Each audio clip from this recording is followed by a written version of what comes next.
I like you. Well, I don't like you. Oh, Wes!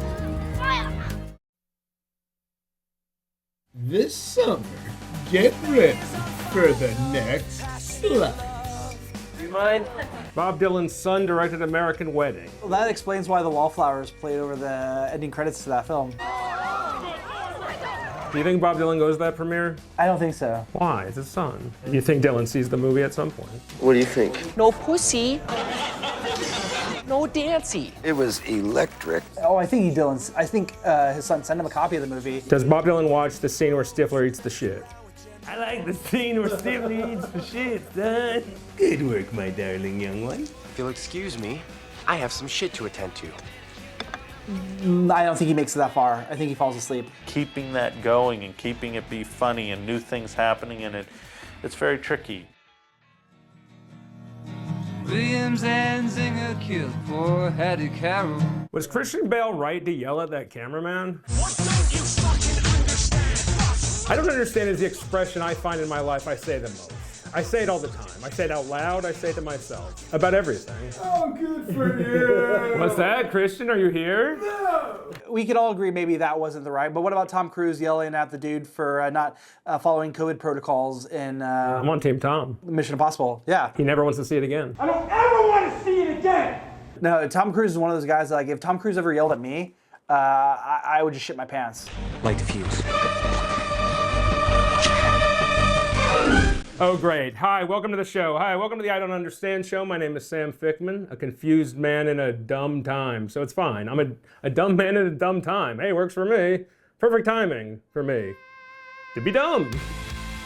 Great. We'll do a couple of those. My guest today is Rob Saucedo from the River Oaks Theater here in Houston. I do programming, projection, private events, social media, marketing, whatever I can do to keep this theater going. You are a Well, you seem to know so much about movies. I really appreciate you coming on here to talk about them. Do you think Tom Cruise saved movies going experience with the Top Gun Maverick? I do. Do you credit him for that? I 100% do. Because if he had released it too early, I think the movie wouldn't have been the hit that it was. I could lose him forever. I mean, that movie was a lifesaver in a year that we needed it.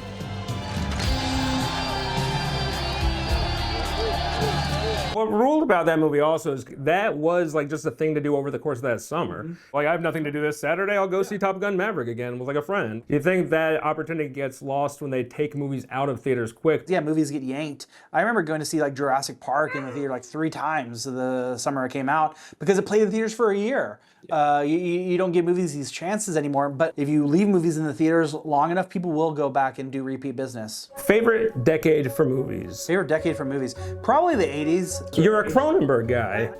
Yes, this is very pornographic material, but it's quite beautiful. I am a Cronenberg guy. He was the 80s or Cronenberg. But we also had like Paul Verhoeven working his magic in the late 80s. You had like people like Tobe Hooper doing Poltergeist. Steven Spielberg making some of his best films in the 80s. You had Poltergeist. Yeah, Poltergeist. Did Spielberg direct Poltergeist? Well, I'm going to give Tobe Hooper the benefit of the doubt. I love Tobe Hooper. We're going to cut that, or I'll leave it in. We'll see what happens. But no, Spielberg probably did direct Poltergeist. But I love like the tactile like nature of like practical effects. Who Framed Roger Rabbit? Who Framed Roger Rabbit? One of the best. Yeah. How'd they make that with Bob Hoskins getting all angry and drunk all the time? This is gonna take years to make. How did they make Super Mario Brothers? That movie rules because it seems like it was impossible to make. Super Mario Brothers? That, and also Who Framed Roger Rabbit. I'll drive. Bob Hoskins, what a brave, and then he was in Brazil. Touch of the Dunkirk spirit, know what I mean? Long Good Friday. Yes. Yeah. Most importantly, he looks exactly like my cousin Philip. And I love my cousin Philip. Current state, we got the comic book movies. What do you think, Rob? Are you going to see every new Marvel that comes out? Less and less excitingly, but yes. I think it's balanced. For every comic book film I watch, I feel like I need to watch at least 3 foreign films. And what's in the briefcase in Pulp Fiction? Souls. Souls? I don't know. Souls like shoes? I think it's feet pics. Yeah. No, I mean... I think it's pictures of feet. I'm sorry, Rob. Rob's missing Mean Streets. We're playing Mean Streets at the River Oaks tonight, and instead he's here. Oh my, Rob, what a hero, what a saint you are. The right choice. So what do I, Jay? I'm gonna go with Human Souls. Martin Scorsese and his mom. Did you see King of Comedy? One of the cutest dynamics in cinema history. What's the matter with you? That's me. And it's amazing because you see all these Martin Scorsese movies and you're like, this is the most violent man ever, correct? You make me pop your fucking eye out of your head. He's just like his mom. I think in his heart, he's a romantic, and you see that in a lot of his movies, that like even the Goodfellas is a certain romanticism to it. Maybe not for Henry and his wife, but definitely between like Henry and his mentors. There's something there. Wherever your wonderful mother is, who I loved and adored, as certainly you did in your family, she's watching and smiling on you. I love directors. I love like watching a director's movies and noticing little things that are like, there's like things Martin Scorsese does in like his short films that he did at NYU that he still does in The Irishman. Yeah. Are you saying you don't remember doing any favors for Johnny Dio? You gotta answer that. To the best of my recollection, Is this thing working? I must recall in my memory, I refuse to answer. I cannot remember. It may incriminate me. I love noticing those through lines throughout like a director's filmography. 3, 2, 1, action. That's great. So I love the Alien franchise specifically because it's a great example of every single one of them was by a different director. And so you get to see a different style with each one. Like Alien, the first one, Ridley Scott, you see his sort of cold and calculated space style. Aliens, you see James Cameron with his like action style and everything looks blue. Everything's just blue. Alien 3, Fincher. So you get like this nihilistic, prison-y, dark shit where men are terrible. And then Alien 4, Jean, what's his name? You get like a French movie. Yeah. So that's cool. I actually really like Alien Resurrection. I know it's not a perfect film, but there is like it's a big swing. Who are you expecting? Santa Claus? Yes. It's a big swing. Oh, and also Mel Brooks. Hello, my baby. Hello, my honey. Who are your favorite directors? Guillermo del Toro is definitely the top. He's a guy who just puts everything on camera. The real world is less detailed than the fantasy world. Has such an amazing visual style, even if it's a movie that I'm not like exceptionally enthused about the subject matter. Pinocchio is a great example. I didn't feel like I needed to watch another Pinocchio story. I felt like I was good. It ended up being one of my favorite movies that year because it was specifically the type of movie he would have made. If this girl's gonna catch Stifler, let's catch him at his worst. And Jesse said, you should talk about milking a cow. I was like, what the fuck does that mean, dude? I was like, all right. Let's have a Scott off. Okay. Scott off. Ridley versus Tony. Probably Ridley. Wow. Yeah. So by shooting at night, you save money, and it looks better. And it's always raining, it looks better. And why is there always smoke? Because I haven't got enough money, it looks better. Actually, now I'm thinking about that. Like, Tony Scott, of course, did True Romance, which is an all-timer. Obviously, I had a very clear vision about what I wanted to do. Running across the top of a train, hanging off the side of it. I want you to know it was really me up there, hanging off the side of a train. Top Gun, which, don't love, but I can respect and recognize its place in pop culture. All these kids must hate me because they all signed on thinking they're going to be fighter pilots pulling broads all over the world, and they all ended up some shitty old aircraft carrier stuck in the Indian Ocean. But, I mean, how can you compare that against like Alien, Blade Runner, Legend, which are the best 3 Ridley Scott movies in my book? It's a term that I got from reading Burroughs. Hello, Bill. What's up? The two Davids, Lynch and Cronenberg. I will always go with David Cronenberg. I like David Lynch, don't get me wrong. But they're both named David, and they're both little freaks. Yeah. What's that about? It's a mental thing. I don't know. I think there's something about like being like a white guy with white hair that just lets you unlock your inner freak. So one's from Canada, Cronenberg. One's from like the Midwest. Yeah. There's just these guys. Wide open spaces. Going on those imaginations. You got to do something to entertain yourself. Well, we had a pretty good time. Yeah. Let's talk Andersons. We got 3 Andersons, and they're all releasing movies this year. Do you know about this? Paul Thomas. I like cold. Let me show you exactly how Phil will do it. Routine. It'll go like this. The thing that you've decided to do is that he's gonna walk over to the cigar box. Minty flavor. Here's how it'll go when Phil does touch this.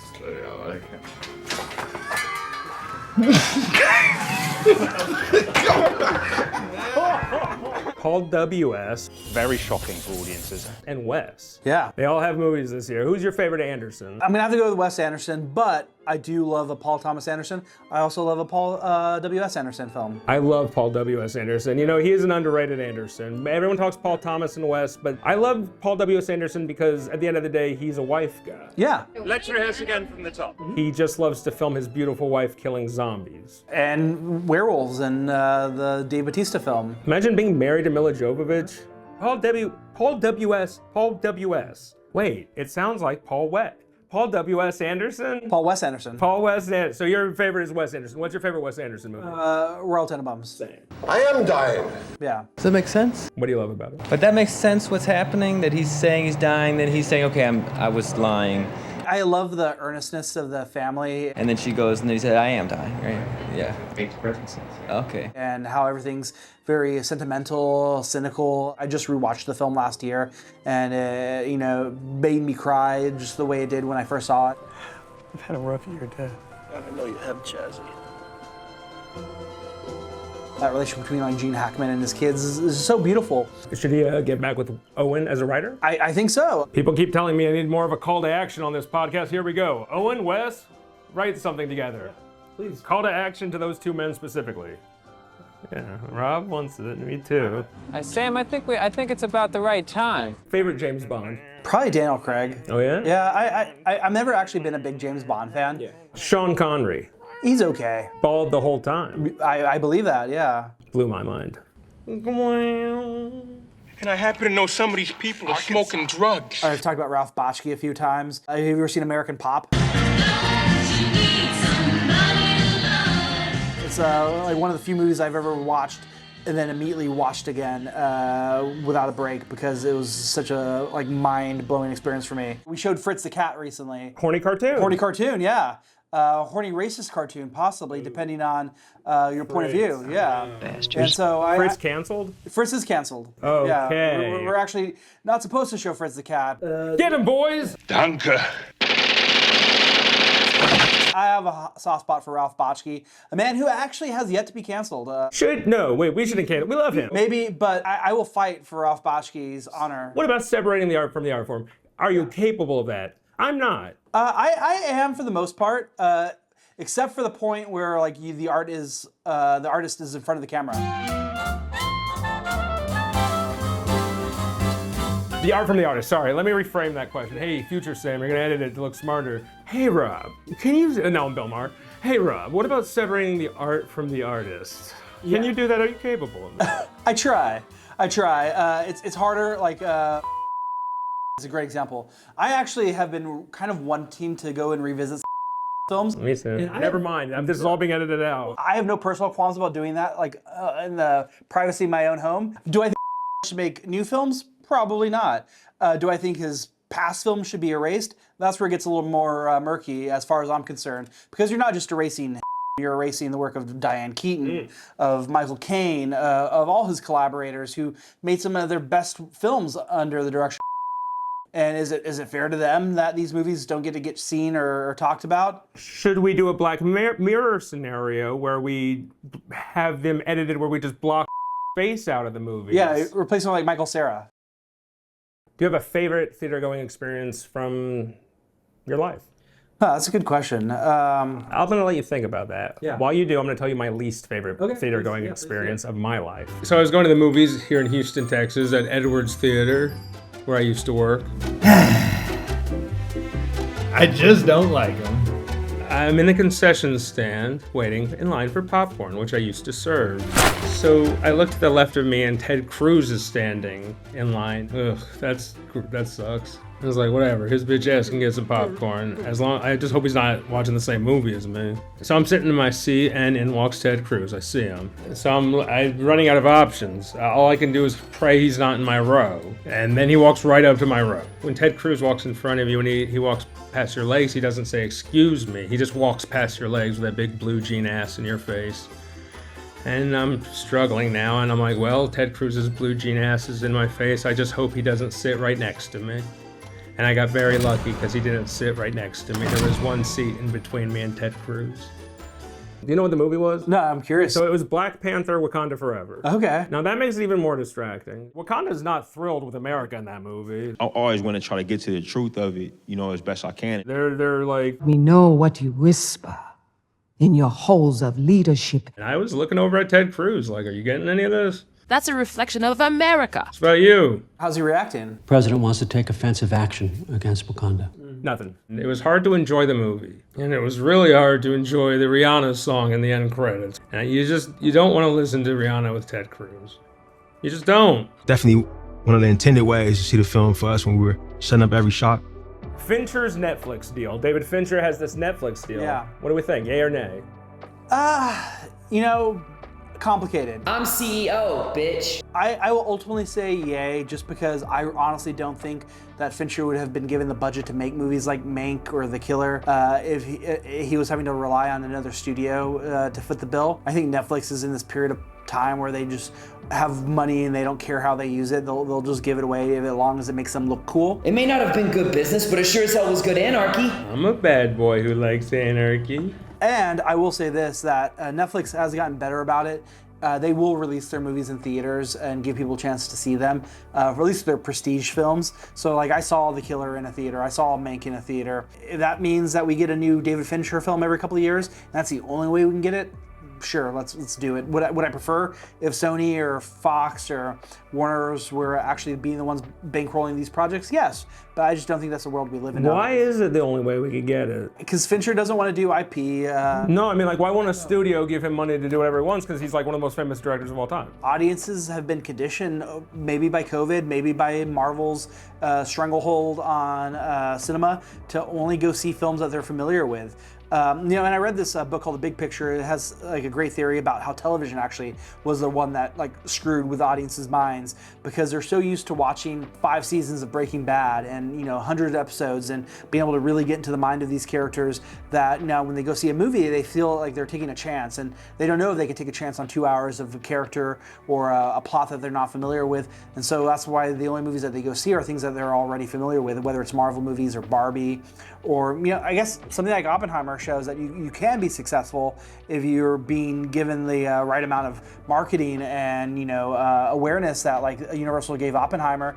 But unfortunately, these studios they see the failure of some of Fincher's last few theatrical films, and they're like, yeah, we're not gonna do this. We're gonna get out of this business, and he has no choice but to go to Netflix. Yeah, I mean, it's a business. Unfortunately, it is.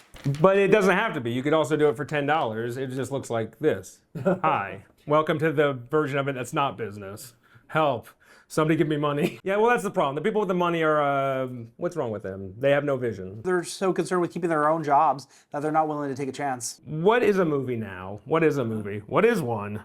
I went to my cousin's bachelor party in Guadalajara. That weekend was a movie. Uh-huh. You know what the kids say? I went to my cousin's bachelor party in Guadalajara. Now that was a movie. Is that something the kids say? I don't know. Do they? Are the kids watching? Is anyone watching? Tarantino was saying recently he doesn't even know what a movie is anymore. Yeah. And if he doesn't know what one is, I'm scared, because what am I going to do with that? Yeah. What is a movie? Yeah, I think for a lot of young people, TikTok and YouTube has shortened their attention spans, and it's really hard to sit down and watch a 2-hour movie. But like I know a lot of young people who get more out of it, like a good TikTok or a YouTube video, than they will of a movie any day of the week. And who am I to say that that's not a valid cultural experience for them? So I don't know if that answers the question. I know it does not answer your question, but I don't know what a movie is. A movie is whatever you want it to be. It's moving pictures, right? It's a moving picture. Yeah. How did they do that? Okay, sorry. If the question's devolved to, wait, how did the picture move? That guy was on a horse. That was a guy who was on a horse. Jordan Peele taught us about that in Nope. And I'll be talking about these days we made this movie forever. I've had so many different like great movie experiences for totally different reasons. I remember going to go see Freddy vs. Jason at a theater in Missouri City. The stuff nightmares are made of. And the audience was just wild the entire film. Oh, no! Felt like going to go see something, what I imagine would have been like, Times Square in the 70s Grindhouse era. Not necessarily what I would call like a pristine movie experience. I love that. But it was such a fun experience. Yeah, I love it. It's called Freddy vs. Jason, and it delivers on that premise. Look at this. Look, Freddy's kicking him in the face. Does Freddy ever kick before? I don't know how well it's aged. I haven't seen it since it came out, but like I remember going to go see The 40-Year-Old Virgin in a sold-out theater. Is that the $6 Million Man's boss? Why do you have that? And the audience was laughing so hard that I missed half the dialogue, and that feeling of like being a part of that singular organism and everybody laughing together was such a great experience. So I went to school in Boston, not Harvard. Everyone calm down. I went to Emerson College. What did they teach me? I went to film school. Well, one time my homework was to watch School of Rock. And I didn't do it because I'd already seen School of Rock. So shout out to Sandra Adair, the editor of School of Rock. Imagine editing School of Rock. Hell yeah. So I went to school in Boston when The Departed came out. Okay. And that was one of my favorite cinema experiences. What was the ever. reaction of the city to that film? Loved. Oh, cool. And just the best, like, oh, it's my neighborhood. And I loved the shared experience of that movie because, especially the part, spoiler alert, there would be a physical reaction. Yeah. And that's one of my favorite things about movies is it's this unified experience where people are all experiencing something at the same time and reacting to it however they will, but they're all reacting to the same thing. Yeah. And they're all reacting to it at the same time. A full crowd of Boston people all freaking out, and it was a beautiful thing. And it's one of my favorite movie experiences ever because I just love that guy. That's what I think one of the great things about movies is. No, for sure. That's why I love watching a film in the theater. If I can have an option between watching a film in the theater or watching it at home, I will always go with the theater experience because you don't get that at home, that like living organism that you become a part of where, you know, you're all just one, entity enjoying something and feeding off of each other's energy. Try to watch a horror movie or a comedy at home versus watching in theaters, like an entirely different experience. Yeah. It's unifying. It is. And it's cool. And like, I don't know this guy, but we're both watching this and Leo's dead, oh no! And we're both sad for Leo. And I don't know this man, but I know that we're both sad about what happened to Leo. We look at each other and we're like, that was crazy, wasn't it? I was like, oh shit, what just happened? Like, that's a very human thing where we could all come together about emotions. Yeah, like whether it's like hearing like the sniffles of somebody crying in the theater or like not being able to hear the dialogue because people are laughing so hard at a joke. That's just such a great experience. I've heard that people have a hard time with this podcast because they're laughing so hard that they don't hear, but they're like, I gotta listen to it. They gotta turn the subtitles on. Yeah, put on the subtitles. Actually, don't.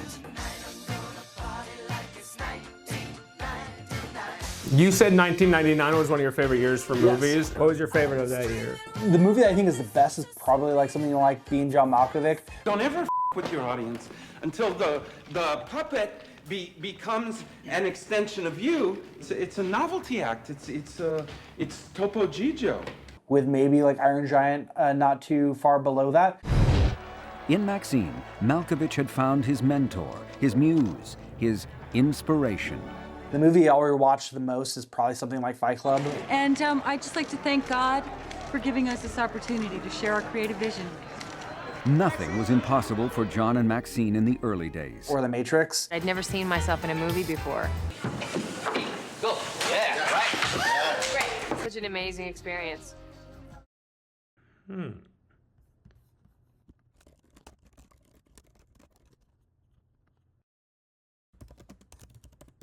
Like 1999 was like an important year for me because it was also the year that I got reliable internet for the first time. I was reading Wizard, the comic book magazine. Can I have 5 tickets to Terrence and Phillip Ashes of Fire, please? No! Got introduced to Kevin Smith, rented Clerks from Blockbuster, got onto the internet and looked up viewaskew.com to read Kevin Smith's blog. He talked about the movies he was excited to watch, went and watched those. They were all coming out in 1999 with like new directors, new films by those directors, which led me into the path I am today. So like if it hadn't been for that like first rental of Clerks, like I wouldn't be the person I am today. This is a very crucial part for me too.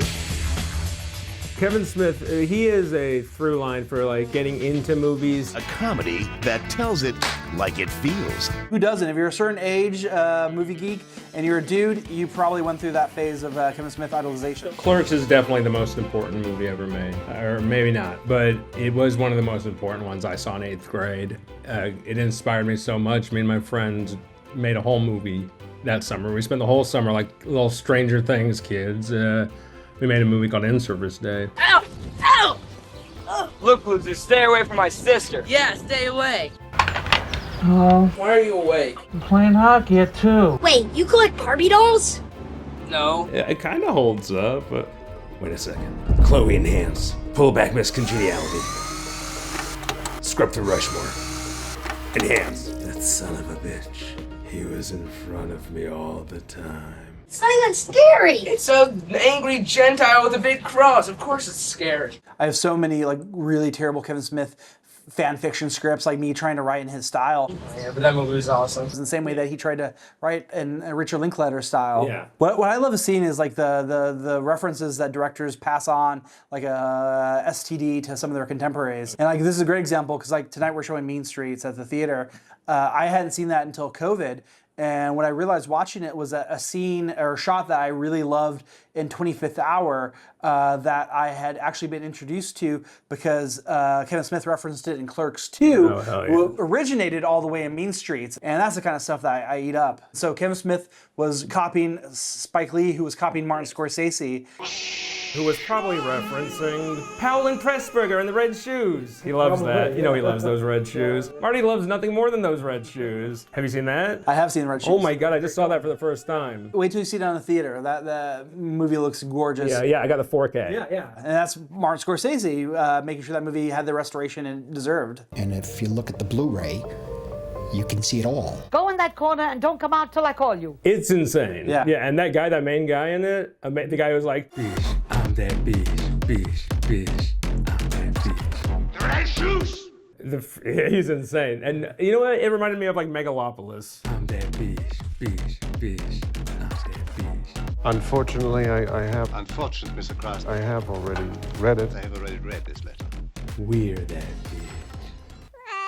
Did you see Megalopolis? I have not seen that yet. And now I'm at the point where like, do I want to see it at home or do I just want to wait until like I program it at the theater for like a repertory screening? Oh, I'm begging you, sir. Yeah, no, it will happen. It will happen. My hat and hand, please put Megalopolis. Oh shit, sorry. I love Megalopolis. It was one of the coolest movies I'd ever seen, and I will defend it. Yeah. Sorry. Sam. No, I'm not. I know it's not a perfect film, but there is like it's a big swing. Yes. It's a big swing. I love big swings. What's another? Southland Tales, like a movie like that. Southland Tales is fantastic. Have you seen the can cut? Yeah, I got it. I got that 4K can cut. It's great. I love it. Yeah, I'm the one guy who's constantly like, I'm like in Francis Ford Coppola's DMs, like, hey, 4K release of Megalopolis, when? Yeah. I get so excited when a movie like Megalopolis comes out where people are like, well, it's the worst movie ever made. I'm like, there's no way. Babylon is a great example of that, where yes, maybe this movie wasn't perfect and it didn't do everything it needed to do, and maybe it was a tad bit long.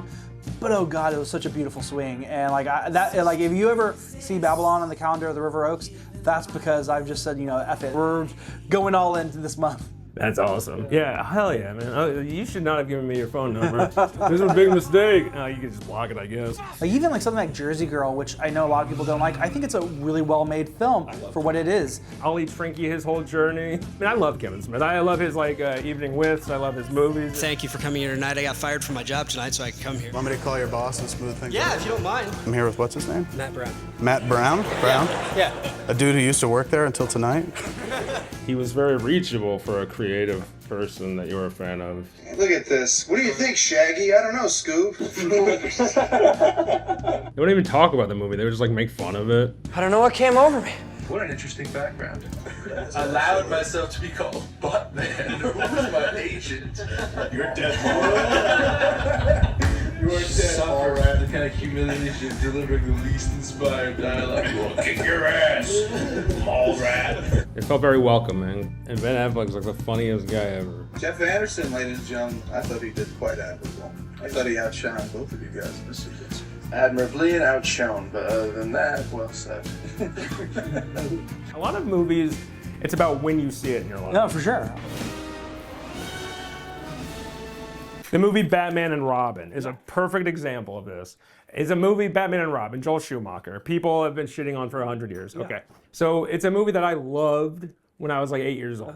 Absolutely loved it. Fellow maniacs, bidding begins! Then you're like 13 and you're like, okay, so this movie's lame now. So then from 13 to like college, I would make fun of it with my friends. Then one day I'm in my 20s and it's on TV and I smoke weed and I'm like, this is the most fun movie of all time. Why did I spend so many years? Why was I mean to this movie? Look how much colors, look how much work went into making this movie. There's craft behind this. People are like, why would the bat suit have nipples? Well, let me ask you, why would the bat suit have abs and not nipples? This is why I turned my back on film criticism.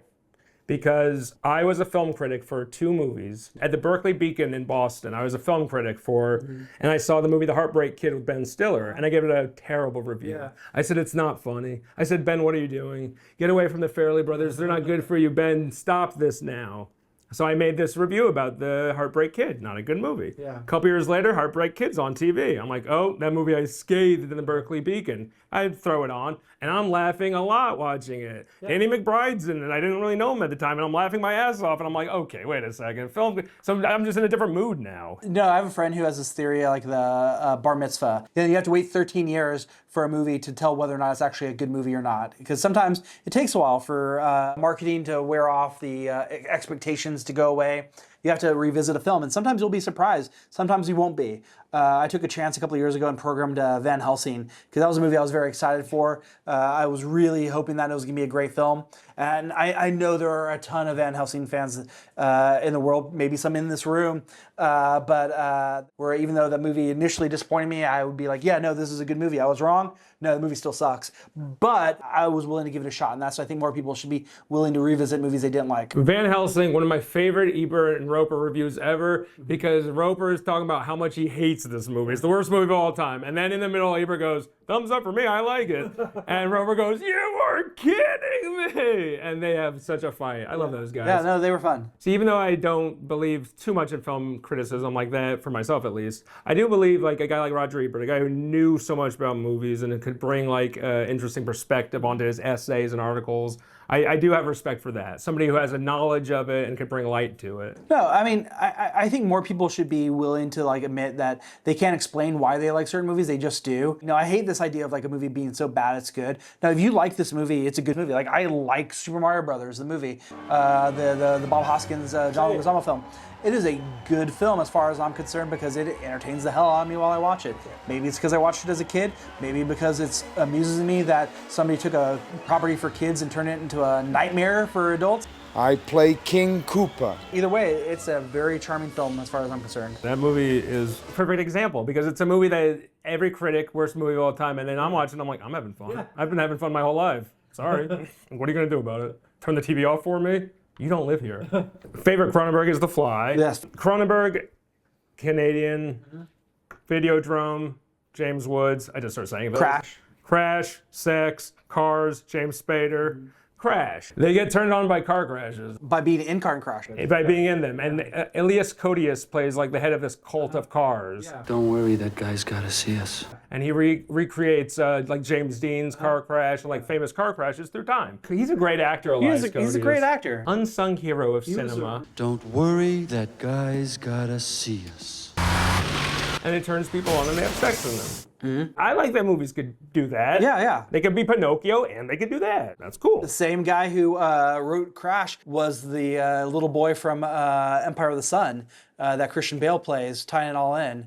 So Christian Bale plays J.D. Ballard in Empire of the Sun, who as a boy was in a internment camp. When he grew up, he wrote novels like High Rise and Crash. So that's okay. Empire of the Sun is basically a prequel to Crash. So that little boy grows up, because I watched some special features on Crash, and that guy's like, this is actually a cautionary tale. And I'm like, it is? I've never said car crashes are sexually fulfilling. I've been in a car crash and it did nothing for my libido. Hey man, fair enough.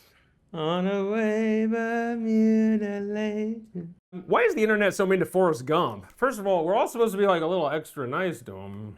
The River Oaks Theater was opened in 1939. I'm excited about this. We're talking about Houston's historic River Oaks Theater. Over the years, it's been everything from a repertory theater, live events, first run, indie, art house. Rocky Horror Picture Show moved to the River Oaks and has been going strong there for many decades now. The River Oaks has always been like this champion of kind of weird or extreme cinema. Do you think you could rub some of this powder on my lips? The manager was arrested in the 80s for showing Salo by the Houston Vice Squad. The theater had been under threat of destruction for a long time. The curtain is closing for the River Oaks Theater. COVID pandemic affected a lot of theaters in the industry. The River Oaks Theater was one of those casualties, and a lot of people in the community got very upset. There was a lot of protests. The kind is headed for extinction. Not today.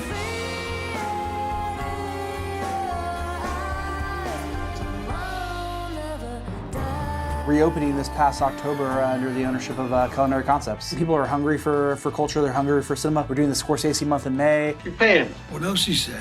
Richard Linklater month in July. I want to do Coen Brothers in September. Bergman's happening in August. Ernest Bergman. Ingmar Bergman called the cinematograph a magic lantern. What do you think about that? You think he was talking about the Green Lantern? You think so? I do believe he secretly wanted to make a superhero film. They just didn't exist back then. Ingmar Bergman's one of my favorites in the world because he's brilliant. Everything is so depressing, but it's literally usually 90 minutes. It's packed into 90 minutes. It's all on this island that he just loves. It's Faroe Island. I love the idea that everything. This living room is sort of, I guess, my Faroe Island in a way. See, now the idea is I'm gonna cut to like the dumbest thing you've ever seen in your life of me like walking around like Faro with like Ingmar Bergman or something and B.B. Anderson. Okay. Rob, let's just talk some movies. Yeah. You got the intro already where you like, just the beginning, like yesterday's. Yeah. And like, yeah, okay. Ingmar Bergman, 90 minutes, tight. And then my beautiful Swedish wife walks in the room, and I have her hook up with Max von Sydow in front of me. Liv Ullmann. She was mad in the movie, when they were making the movie Shame, that Ingmar Bergman kept saying, get closer to the fire. He said, I needed the shot. I need you to be closer to the fire when we're filming this. And they were in a fight that day, and she was like, you get closer to the fire. I'm on her side. Fuck, get closer to the fire. Okay, sorry. I love movies. They're one of my favorite things to fall asleep to, which I think just means they're very comforting. Mm-hmm. Blade Runner, one of the best movies in the world to go to sleep to. Hey, the mic back. Yo, what happened? How did the River Oaks, it was built with this Art Deco style. Yeah. Why is that important? Why is that so cinematic? When I think of the Art Deco style of like Orson Welles in the 30s, like recording with the Mercury Theater, like that's sort of like the vibe of the River Oaks Theater. The actual sculptures like you see that represent land and sea, those are the originals, touched up a little bit to do some repair work. As far as to why it's important, I think it just goes down to the vibes, right? It just feels like you're stepping into the 1930s or 1940s to watch a movie, and that I think helps. It adds a little bit of class to what you're about to watch. You could be watching, The Room, but when you're watching it in this Art Deco style, you feel like you're watching art. I love that Art Deco style. I think it's so cool, the Art Deco, Batman in the Animated Series, as my main reference point for it. But I heard that Orson Welles hated it. He hated Art Deco. And I'm like, oops, because he must have not like walking around and looking everywhere he went.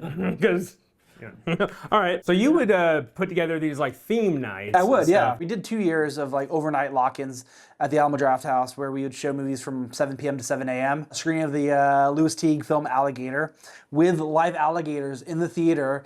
And we were serving fried alligator. I went full Inception on this experience and gave people all kinds of tactile ways to experience the story of this movie. What's the longest movie binge marathon you've done? I once watched all the Nightmare on Elm Street films at home. That was like my last hurrah.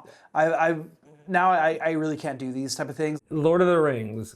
Desolation of Smog. Which one was that? The Hobbit. Yeah. That was the one that I was like, we're going to Desolation of Smog. It's coming out at midnight. And then I was like 4 in the morning. I was like, I can't do this with my life. Do you know the heads of the other theater, Edwards? Do you know Mr. Farshey? I don't know the Mr. Farshey. Yeah, Mr. Farshey. So I worked at Edwards when I was in high school. Mr. Farshey, that's why I call him that, because that's all I've ever known him as, is the guy who was my boss. Okay. And he walks around that theater in a suit looking like Andy Garcia in Ocean's 11, and he's the most intimidating man of all time. You like it? So if you do meet him, don't mention me. I don't think he likes me. He remembers me. He still works. He sees me and he's like, this guy, I worked there in high school and he still looks like he's gonna yell at me. The River Oaks Theater is the only actually locally owned Houston theater that's not part of a chain or a franchise. Edwards, AMC, Studio Movie Grill, Alamo Draft House, they're all owned by people outside of Houston.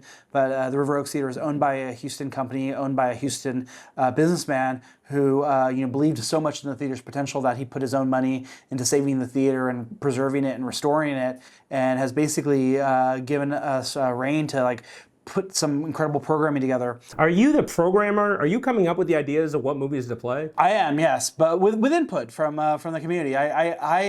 If you've ever written an email into the River Oaks and been like, hey, we should show this movie, and you think it goes on deaf ears, it does not. I write down every suggestion, and I may not be able to do it right away, but I try to bring in as many of these suggestions in as I can. If I'm looking at the May map or one of the maps, is there like a telltale sign like, oh, that's a Rob? Rob got his way on that one.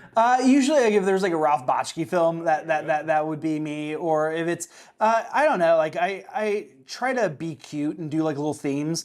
And so, for example, in May, we're doing Martin Scorsese and Mothers. One of my greatest movie-going experiences was watching the movie War Horse with my mom. There's a scene where a soldier is romantically drawing his horse in a tent, and my mom started laughing harder than any human being has ever laughed in their life. And it was so embarrassing because War Horse is a serious movie.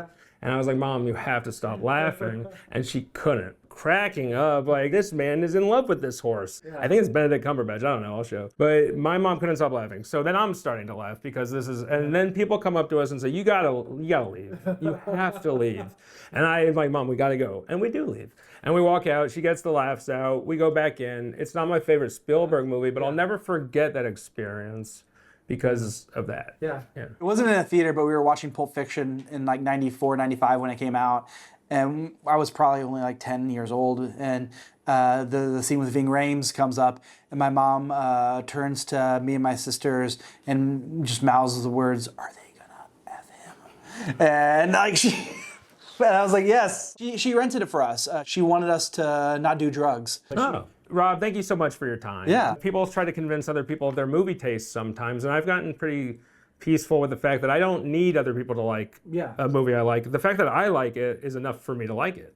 Well, like, I agree with you. The only problem like I have is that like usually my job depends on people liking the movies that I like. It's going to be important that we continue to promote the theater and people continue to come and support the theater, because I think people are hungry for culture. They're hungry for cinema, hungry for classic movies. You know, we can get like that many people coming to see the Beginning Comedy, Last Temptation of Christ, and actually After Hours. All three of those movies have sold enough tickets that we had to add extra shows. I love The Last Temptation of Christ. I love Harvey Keitel as Judas, when he's like, you're making a process for the Romans. No! I'm here to set fire to the world! You're a traitor. Judas is like Jesus' boy. They're like best friends. You love Judas in this movie. Every other movie and painting makes you hate Judas, like he's a bad guy. But this movie makes you love Judas. Now you're Jesus. I'm not a religious man anymore, but like The Last Temptation of the Christ did more than any mass I went to of making me like believe in the teachings of Jesus. If you're a cinephile, if you like movies, if you like these kind of unifying experiences, just like to be entertained, these kind of things are all happening at the River Oaks Theater. And you can see what's happening at the website, theriveroakstheater.com. Thank you so much for coming, man. I supremely appreciate it. I grew up in Houston. Moved to LA. When I came back to Houston, the theater was just shut down. It was just like a vacant lot almost. Came very close to being torn down a couple of times, but it's a miracle it's still up and running. And I just feel it's my duty to, being a small part of this theater's history, to do whatever I can to try to make it as successful as possible so that we can keep it going just at least one day at a time. Why is it important to go to the movies, Rob? Your life can be changed by a movie. I know my life has been changed by a film. Like, I've seen a movie and, the course of my life has been forever altered. Movies have changed the way I thought, the way I've seen the world, the way I've interacted with people. And movies have like a tremendous power on who we are as people. And, it's the best way to watch movies in a theater. It's also, Bergman says it's a magic lantern. Okay, I'm not going to disagree with him. But it's also an empathy machine. It is, yeah. It's a way for us to have a unifying empathy with whatever is on the screen. Mm-hmm.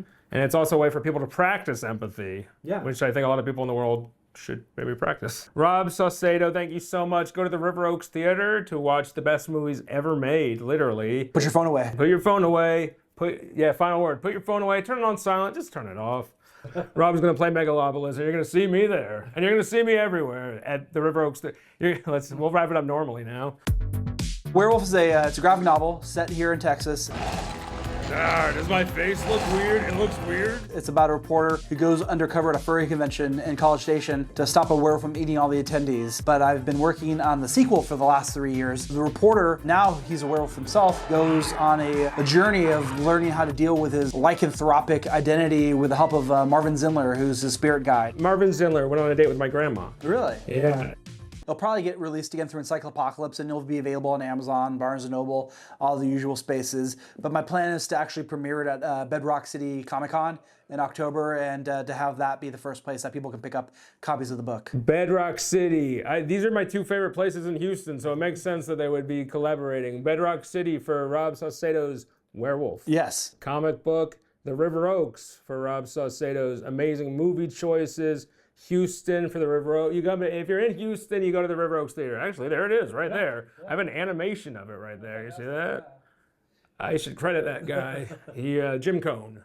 A movie can fuck you up if you see it at the wrong time or at the young age. Yeah. I saw The Truman Show when I was 10. Okay. I'll never not think my life is The Truman Show, maybe. I mean, it doesn't help that there's cameras here.